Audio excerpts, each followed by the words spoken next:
ಹರೇ ಶ್ರೀನಿವಾಸ. ಸ್ನೇಹಿತರೆ, ಇವತ್ತಿನ ವಿಡಿಯೋದಲ್ಲಿ ಶ್ರಾವಣ ಶನಿವಾರದ ದಿನಗಳಲ್ಲಿ ಮಾಡ್ತಕ್ಕಂಥ ವೆಂಕಟರಮಣನ ಪೂಜೆಯ ಬಗ್ಗೆ ತಿಳಿಸ್ಕೊಡ್ತಾ ಇದ್ದೀನಿ. ತುಂಬ ಸಿಂಪಲ್ಲಾಗಿ ಪೂಜೆಯನ್ನು ಮಾಡ್ತಕ್ಕಂಥದ್ದು. ಈ ಪೂಜೆಯನ್ನು 7 ಶನಿವಾರಗಳು ಮಾಡಬೇಕು. ಶ್ರಾವಣ ಮಾಸದಲ್ಲಿ ಪ್ರಾರಂಭ ಮಾಡೋದು ತುಂಬ ವಿಶೇಷ ಫಲವನ್ನು ಕೊಡುತ್ತೆ. ಅದರಲ್ಲೂ ಈಗ ಚಾತುರ್ಮಾಸ ನಡೀತಾ ಇದೆ. ಹಾಗಾಗಿ ಭಗವಂತನ ಪೂಜೆ, ಭಗವಂತನ ಸೇವೆಯ ಆರಾಧನೆಯಲ್ಲಿ ವಿಶೇಷ ಫಲವನ್ನು ನಾವು ಪಡೀಬೋದು. ಭಗವಂತನ ಅನುಗ್ರಹಕ್ಕೆ ನಾವು ಪಾತ್ರರಾಗ್ತೀವಿ.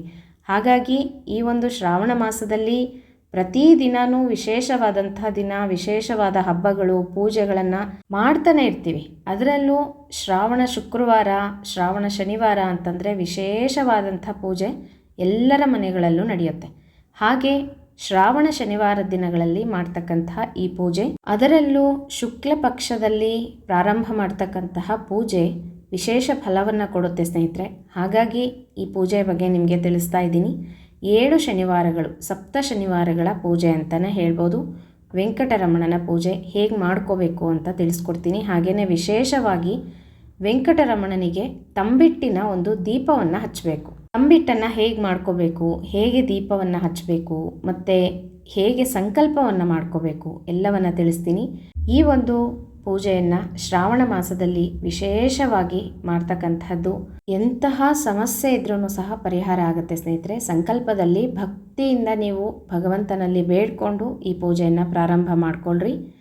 7 ಬೆಟ್ಟಗಳ ಒಡೆಯ ಅಂತ ಹೇಳ್ತೀವಿ ವೆಂಕಟರಮಣನನ್ನು.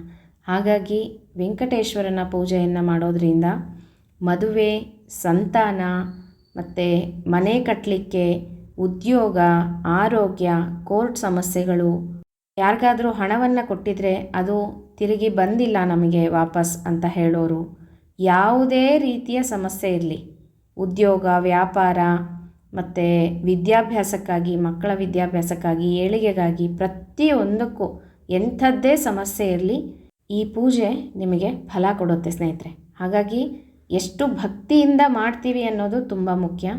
ಈ ಪೂಜೆ ತುಂಬ ಸಿಂಪಲ್ಲಾಗಿ ಮಾಡ್ತಕ್ಕಂಥದ್ದು. ನಾನು ನಿಮಗೆ ಸಿಂಪಲ್ಲಾಗಿ ತಿಳಿಸ್ಕೊಡ್ತಾ ಇದ್ದೀನಿ. ಪ್ರತಿ ಶನಿವಾರ ಮಾಡಬೇಕಾಗುತ್ತೆ ಸ್ನೇಹಿತರೆ. 7 ಶನಿವಾರಗಳು ಈ ಪೂಜೆಯನ್ನು ಮಾಡಬೇಕಾಗುತ್ತೆ. ಈ ಪೂಜೆಯನ್ನು 7 ವಾರಗಳು ಮಾಡ್ಬೋದು, 14 ವಾರಗಳು ಮಾಡ್ಬೋದು, ಮತ್ತು 49 ವಾರನೂ ಸಹ ಮಾಡ್ಬೋದು. ಹೀಗೆ 1 ವರ್ಷವೂ ಸಹ ಈ ಪೂಜೆಯನ್ನು ಮಾಡ್ತಾ ಹೋಗ್ಬೋದು ಸ್ನೇಹಿತರೆ. ಈಗ ಶ್ರಾವಣದಲ್ಲಿ ಶುರು ಮಾಡಿ ಮತ್ತೆ ತಿರ್ಗಾ ಶ್ರಾವಣದ ತನಕನೂ ಪೂಜೆಯನ್ನು ಮಾಡಿ ಮುಗಿಸ್ಬೋದು. ಈ ರೀತಿಯಾಗಿ ನಿಮ್ಮ ಅನುಕೂಲಕ್ಕೆ ತಕ್ಕ ಹಾಗೆ ಈ ಪೂಜೆಯನ್ನು ಮಾಡ್ಬೋದು. ತುಂಬ ಸಿಂಪಲ್ಲಾಗಿ, ಸರಳವಾಗಿ ನಾನು ಪೂಜೆಯನ್ನು ತಿಳಿಸ್ಕೊಡ್ತೀನಂತೆ. ಆದರೆ ಶನಿವಾರ ದಿನಗಳಲ್ಲಿ ಕೆಲವೊಂದು ನಿಯಮವನ್ನು ಪಾಲಿಸಲೇಬೇಕಾಗುತ್ತೆ ಸ್ನೇಹಿತರೆ. ಶನಿವಾರ ತಲೆಗೆ ಎಣ್ಣೆ ಹಚ್ಕೊಂಡು ತಲೆಗೆ ಸ್ನಾನ ಮಾಡಬೇಕು. ಶುಭ್ರವಾದಂತಹ ಒಗೆದ ವಸ್ತ್ರ ಅಥವಾ ರೇಷ್ಮೆ ಬಟ್ಟೆಯನ್ನು ಉಟ್ಕೊಂಡು ಪೂಜೆಯನ್ನು ಮಾಡ್ಕೋಬೇಕು. ಮತ್ತು ಮನೆಯಲ್ಲೂ ಸಹ ಶುದ್ಧತೆ ಇರಬೇಕು ಮುಖ್ಯವಾಗಿ. ಮತ್ತು 1 ಹೊತ್ತು ಊಟವನ್ನು ಮಾಡಬೇಕು. ಬೆಳಗ್ಗೆ ಮಾತ್ರ, ಪೂಜೆ ಆದಮೇಲೆ, ಅಲ್ಲಿ ತನಕನೂ ಏನೂ ತಗೋಬಾರ್ದು. ಪೂಜೆ ಮುಗಿದ ಮೇಲೆ ಊಟವನ್ನು ಮಾಡಬೇಕು. ರಾತ್ರಿ ಹಾಲು, ಹಣ್ಣು ತಗೋಬೋದು, ಅಥವಾ ಸಜ್ಜಿಗೆ, ಸಿಹಿಯಾದ ಸಜ್ಜಿಗೆ ಏನಾದರೂ ಮಾಡಿಕೊಂಡು ತಿನ್ಬೋದು. ಈಗ ಊಟದ ವಿಷಯದಲ್ಲಿ ಶನಿವಾರ ದಿವಸ ಸಾತ್ವಿಕ ಆಹಾರವನ್ನೇ ಬಳಸಬೇಕು. ಶುಕ್ರವಾರ ಸಹ ಸಾತ್ವಿಕ ಆಹಾರವನ್ನೇ ಸೇವನೆ ಮಾಡಬೇಕು. ಈರುಳ್ಳಿ, ಬೆಳ್ಳುಳ್ಳಿ ಈ ಥರದ್ದು ಯಾವುದನ್ನು ತಿನ್ನಬಾರ್ದು. ಹಾಗಾಗಿ ಮೊದಲೇ ಹೇಳ್ತಾ ಇದ್ದೀನಿ ನಾನು, ಅದನ್ನು ತಿನ್ಬೋದಾ, ಇದನ್ನು ತಿನ್ಬೋದಾ ಅಂತ ಕೇಳಬೇಡ್ರಿ. ಆದಷ್ಟು ನೀವು ಎಷ್ಟು ಶುದ್ಧತೆಯಿಂದ, ಭಕ್ತಿಯಿಂದ, ಶ್ರದ್ಧೆಯಿಂದ ಪೂಜೆಯನ್ನು ಮಾಡ್ತೀರೋ ಅಷ್ಟು ಬೇಗ ಈ ಪೂಜೆಯ ಫಲ ನಿಮಗೆ ಸಿಗುತ್ತೆ ಸ್ನೇಹಿತರೆ. ನೋಡ್ರಿ, ಇವಾಗ ಶ್ರಾವಣ ಶನಿವಾರದ ದಿನದಿಂದ ಪ್ರಾರಂಭ ಮಾಡಬೇಕು ಅಂತ ಹೇಳಿದೆ. ಆಗಸ್ಟ್ 15ನೇ ತಾರೀಕು ಶ್ರಾವಣ ಶುದ್ಧ ತದಿಗೆ, ಅವತ್ತು ಪ್ರಾರಂಭ ಮಾಡಬೇಕು ಪೂಜೆಯನ್ನು. ಈ ಒಂದು ಪೂಜೆಯನ್ನು ಮಾಡಲಿಕ್ಕೆ ಕೆಲವೊಂದು ವಿಶೇಷವಾದ ತಿಥಿಗಳು ಅಂತ ಇದೆ. ಅದೇ ತಿಥಿಗಳಲ್ಲೇ ಪೂಜೆ ಪ್ರಾರಂಭ ಮಾಡಬೇಕು ಅಂತ ಹೇಳ್ತಾರೆ. ಹಾಗಾಗಿ ಬಿದಿಗೆ, ತದಿಗೆ, ಪಂಚಮಿ, ಸಪ್ತಮಿ, ದಶಮಿ, ಏಕಾದಶಿ, ತ್ರಯೋದಶಿ, ಹುಣ್ಣಿಮೆ ಈ ದಿನಗಳು ತುಂಬ ವಿಶೇಷವಾದಂಥ ದಿನಗಳು. ಹಾಗಾಗಿ ಈ ಬಾರಿ ನಮಗೆ ತದಿಗೆ ತಿಥಿನೇ ಬಂದಿದೆ. ಶ್ರಾವಣ ಶನಿವಾರ, ಪ್ರಥಮ ಶನಿವಾರ ತುಂಬ ವಿಶೇಷವಾದ ಫಲವನ್ನು ಕೊಡುತ್ತೆ ಸ್ನೇಹಿತರೆ. 15ನೇ ತಾರೀಕು, ಆಗಸ್ಟ್ 15ನೇ ತಾರೀಕು ಪೂಜೆಯನ್ನು ಪ್ರಾರಂಭ ಮಾಡಬೇಕು. 22ನೇ ತಾರೀಕು 2ನೇ ಪೂಜೆ, 29 3ನೇ ಪೂಜೆ, ಮತ್ತು ಸೆಪ್ಟೆಂಬರ್ 5ನೇ ತಾರೀಕು 4ನೇ ಪೂಜೆ, ಮತ್ತು ಸೆಪ್ಟೆಂಬರ್ 12ನೇ ತಾರೀಕು 5ನೇ ಪೂಜೆ, ಸೆಪ್ಟೆಂಬರ್ 19ನೇ ತಾರೀಕು 6ನೇ ಪೂಜೆ, ಕೊನೆಯದಾಗಿ 7ನೇ ಪೂಜೆ ಸೆಪ್ಟೆಂಬರ್ 26 ಹುಣ್ಣಿಮೆ ಬಂದಿದೆ. ಇದನ್ನು ಸಹ ತುಂಬ ವಿಶೇಷವಾದಂಥ ದಿನ. ಈ ರೀತಿಯಾಗಿ 7 ವಾರಗಳು ಮಾಡ್ತಕ್ಕಂಥ ಪೂಜೆ. ನಂತರದಲ್ಲಿ ಪಿತೃಪಕ್ಷ ಪ್ರಾರಂಭ ಆಗಿಬಿಡುತ್ತೆ. ಅದಕ್ಕೋಸ್ಕರ ಈ 7 ವಾರಗಳು ಮಾತ್ರ ಮಿಸ್ ಮಾಡ್ಕೊಳ್ದೆ ಕಂಟಿನ್ಯೂಸ್ ಆಗಿ ಪೂಜೆಯನ್ನು ಮಾಡ್ಕೊಳ್ರಿ ಅಂತ ಹೇಳ್ತೀನಿ ಸ್ನೇಹಿತರೆ.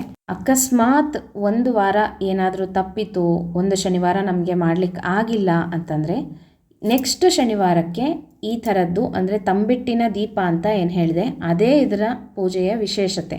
ಆ ದೀಪವನ್ನು 2 ದೀಪವನ್ನು ನೀವು ದೇವರಿಗೆ ಹಚ್ಚಬೇಕಾಗತ್ತೆ.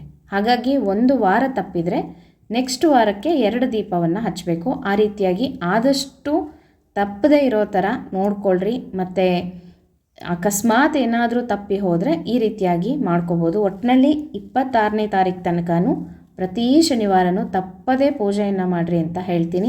ಇನ್ನು ಯಾವ ರೀತಿ ಪೂಜೆಯನ್ನು ಮಾಡಬೇಕು, ಹೇಗೆ ಸಿದ್ಧತೆ ಮಾಡ್ಕೋಬೇಕು ನಿಮಗೆ ತೋರಿಸ್ಕೊಡ್ತೀನಂತೆ. ಸಂಕಲ್ಪನೂ ಸಹ ಹೇಳ್ಕೊಡ್ತೀನಿ.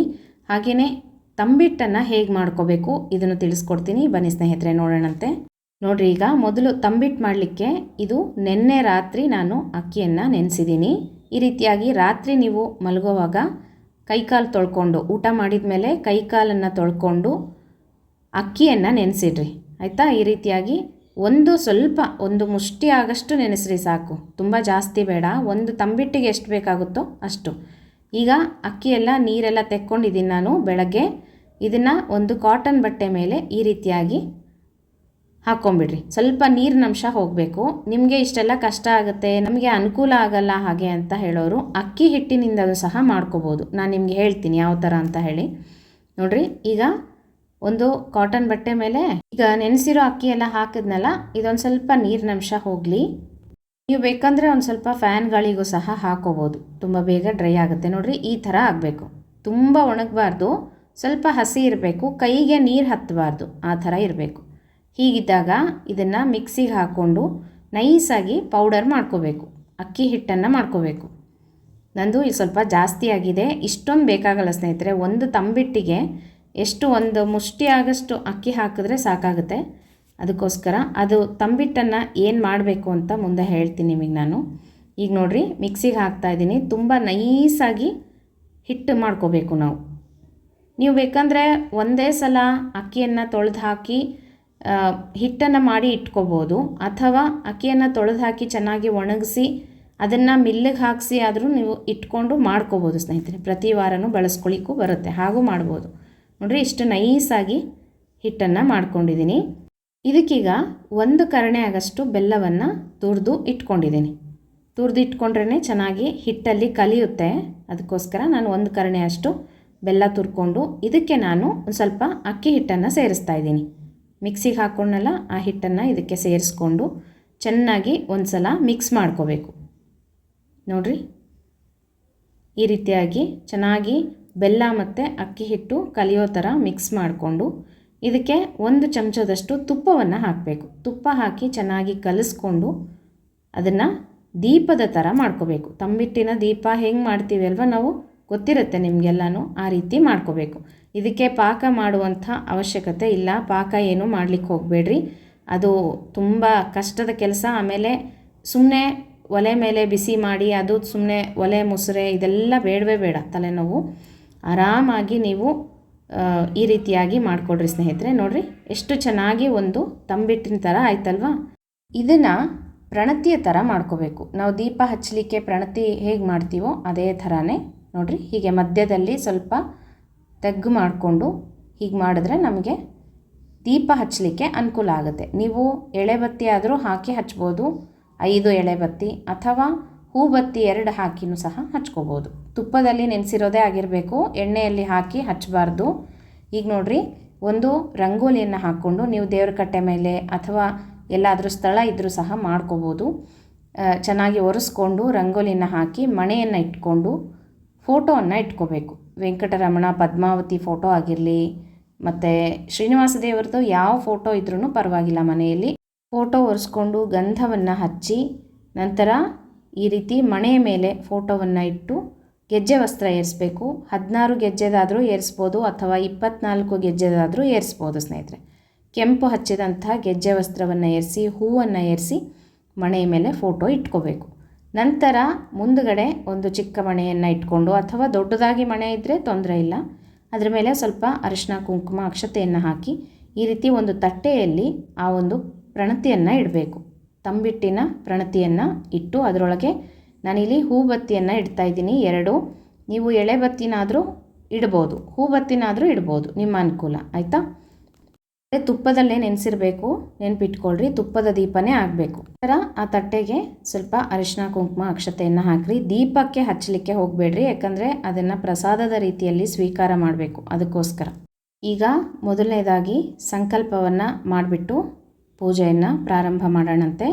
ಮೊದಲಿಗೆ ಅಕ್ಷತೆ ಹೂವನ್ನು ಕೈಯಲ್ಲಿ ಹಿಡ್ಕೊಳ್ರಿ. ಶ್ರೀ ಗೋವಿಂದ ಗೋವಿಂದ ವಿಷ್ಣೋರಾಜ್ಞೇಯ ಪ್ರವರ್ತಮಾನಸ್ಯಾದ್ಯ ಬ್ರಹ್ಮಣಃ ದ್ವಿತೀಯ ಪರಾರ್ಧೆ ಶ್ರೀ ಶ್ವೇತವರಾಹ ಕಲ್ಪೆ ವೈವಸ್ವತ ಮನ್ವಂತರೆ ಕಲಿಯುಗೆ ಪ್ರಥಮಚರಣೆ ಭರತವರ್ಷೆ ಭರತಖಂಡೆ ಜಂಬೂದ್ವೀಪೆ ದಂಡಕಾರಣ್ಯೆ ದೇಶೆ ಗೋದಾವರ್ಯಾಃ ಶಾಲಿವಾಹನಶಕೆ ಬೌದ್ಧಾವತಾರೆ ರಾಮಕ್ಷೇತ್ರೆ ಅಸ್ಮಿನ್ ವರ್ತಮಾನೇನ ಚಾಂದ್ರಮಾನೇನ ಪರಾಭವನಾಮ ಸಂವತ್ಸರೆ ದಕ್ಷಿಣಾಯಣೆ ವರ್ಷಾ ಋತು ಶ್ರಾವಣಮಾಸೆ ಶುಕ್ಲಪಕ್ಷೆ ತದಿಗೆ ತಿಥೌ ಉತ್ತರ ಫಲ್ಗುಣಿ ನಕ್ಷತ್ರ ಶಿವಯೋಗ ತೈತುಲಕರ್ಣ ಏವಂ ಗುಣ ವಿಶೇಷಣ ವಿಶಿಷ್ಟಾಯಾಂ ಶುಭ ಪುಣ್ಯತಿಥೌ ಅಸ್ಮತ್ ಗುರುವಂತರ್ಗತ ಭಾರತೀ ರಮಣ ಮುಖ್ಯ ಪ್ರಾಣ ಅಂತರ್ಗತ ಮಾಸ ನಿಯಾಮಕ ಶ್ರೀ ಧನ್ಯ ಶ್ರೀಧರ ಪ್ರೀತ್ಯರ್ಥಂ ಅಸ್ಮತ್ ಕುಲದೇವತಾ ಭಿನ್ನ ಶ್ರೀ ವಿಷ್ಣು ಪ್ರೇರಣೆಯ ವಿಷ್ಣು ಪ್ರೀತ್ಯರ್ಥಂ ಬಿಂಬಮೂರ್ತಿ ಪ್ರೇರಣೆಯ ಬಿಂಬಮೂರ್ತಿ ಪ್ರೀತ್ಯರ್ಥಂ ಮಮ ಅಂತ ಹೇಳ್ಕೊಂಡು ನಿಮ್ಮ ಹೆಸರು ಗೋತ್ರ ನಕ್ಷತ್ರ ಗೊತ್ತಿದ್ರೆ ಹೇಳ್ಕೊಳ್ರಿ.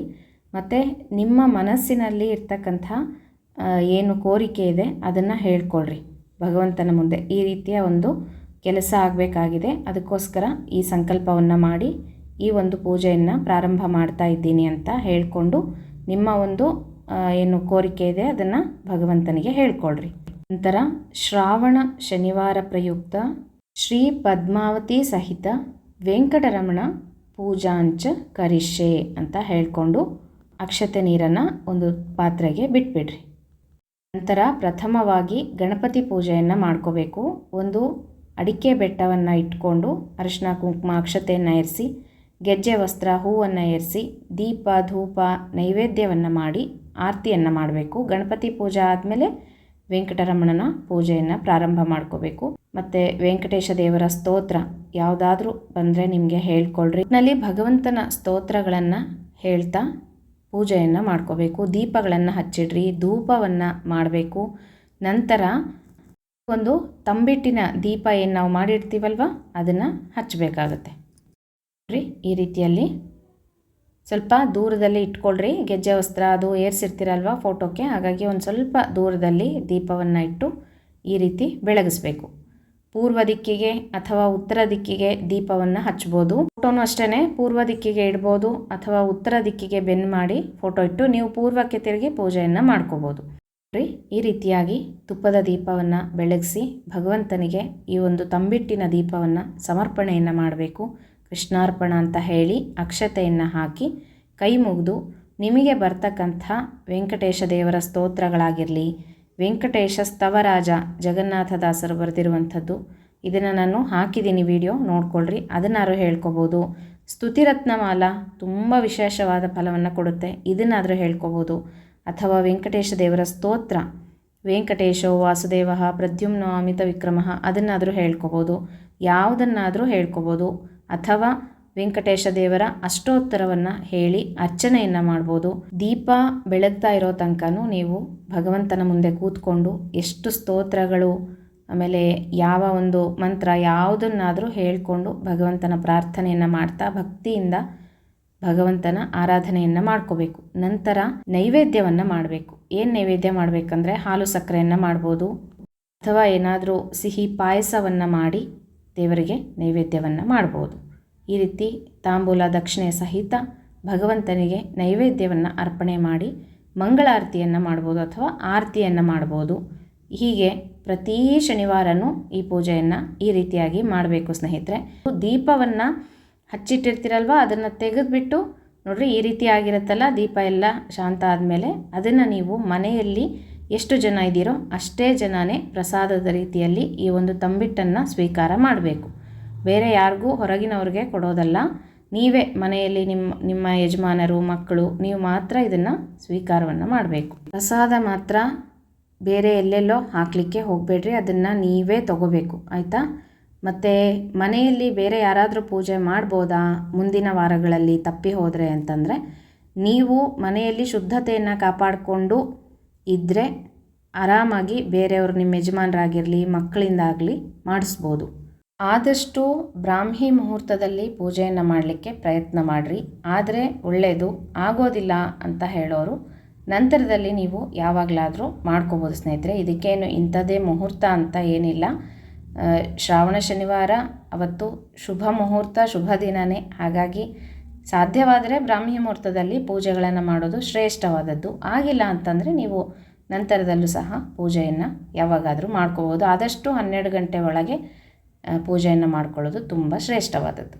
ಈ ರೀತಿಯಾಗಿ ಶ್ರಾವಣ ಶನಿವಾರಗಳಲ್ಲಿ ಮಾಡ್ತಕ್ಕಂಥ ಪೂಜೆ ಸಪ್ತ ಶನಿವಾರದ ಪೂಜೆ ಅಂತಲೇ ಹೇಳ್ಬೋದು. 7 ಶನಿವಾರಗಳು ತಪ್ಪದೇ ಮಾಡಿಕೊಳ್ಳ್ರಿ. ನಿಮ್ಮ ಕಷ್ಟಗಳನ್ನು ದೂರ ಮಾಡಿಕೊಂಡು ಭಗವಂತನ ಅನುಗ್ರಹವನ್ನು ಪಡೀರಿ ಅಂತ ಹೇಳ್ತೀನಿ.